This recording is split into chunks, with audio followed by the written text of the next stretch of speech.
Hi all, ഇന്ന് നമ്മുടെ മൂന്നാമത്തെ ദിവസമാണ്. ഇന്ന് നമ്മൾ ഈ വെരി ഷെഡ് പെയിൻ്റ് അടിക്കാനാണ് പോകുന്നത്.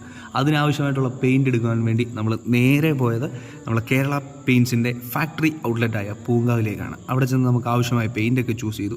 ആ പെയിൻറ്റുമായി കേരള പെയിൻസിൻ്റെ വണ്ടി ഇങ്ങനെ നമ്മുടെ അടുത്തേക്ക് എത്തിച്ചേർന്നു. ആവശ്യമായ പെയിൻ്റ് എടുത്ത് നമ്മൾ അതിന് വേണ്ട കൂട്ടൊക്കെ കൂട്ടി ഇങ്ങനെ പയ്യെ ഇളക്കി നമ്മുടെ ആദ്യത്തെ കോട്ട് അടിക്കാൻ വേണ്ടി വെരി ഷെഡിലേക്ക് കയറി. അങ്ങനെ ആദ്യത്തെ കോട്ടൊക്കെ അടിച്ചു.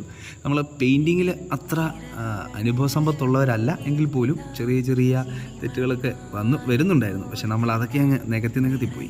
നമ്മൾ ഈ വെരി ഷെഡ് പെയിൻ്റ് അടിക്കുന്ന കാര്യത്തെക്കുറിച്ച് കേരള പെയിൻസിനോട് സംസാരിച്ചപ്പോൾ തന്നെ ഇതിനാവശ്യമായുള്ള പെയിൻറ്റ് എത്രയാണെങ്കിലും ഞങ്ങൾ സ്പോൺസർ ചെയ്തു കൊള്ളാമെന്ന് അവർ പറഞ്ഞു. അപ്പം നമുക്ക് ഈ പെയിൻറ്റ് സ്പോൺസർ ചെയ്തിരിക്കുന്ന കേരള പെയിൻസാണ്. അവർ ഈ സമയം നമ്മൾ നന്ദിയോടുകൂടി ഓർക്കുന്നു. അങ്ങനെ നമ്മുടെ വർക്കൊക്കെ കഴിഞ്ഞു. പയ്യെ വിശപ്പിൻ്റെ വിളി എന്തായാലും വരും. അങ്ങനെ ഒരു ചിക്കൻ ബിരിയാണി കഴിച്ചിട്ട് ബാക്ക് ടു വർക്ക്. അങ്ങനെ ഫുൾ എനർജിയിൽ ഫുൾ പവറിൽ ഞങ്ങൾ വർക്ക് തുടങ്ങി. അകഭാഗമെല്ലാം അടിച്ച് വെളിയിലേക്ക് കടന്ന് ഏകദേശമൊക്കെ ഒന്ന് 2 കോട്ട് പ്രൈമറും ശേഷം അതിന് മുകളിലായി 1 കോട്ട് വൈറ്റും ഞങ്ങൾ ഉള്ളിലൊക്കെ അടിച്ചു കഴിഞ്ഞപ്പോഴത്തേന് ഏകദേശം ഞങ്ങളുടെ വർക്കൊക്കെ ഒതുങ്ങി.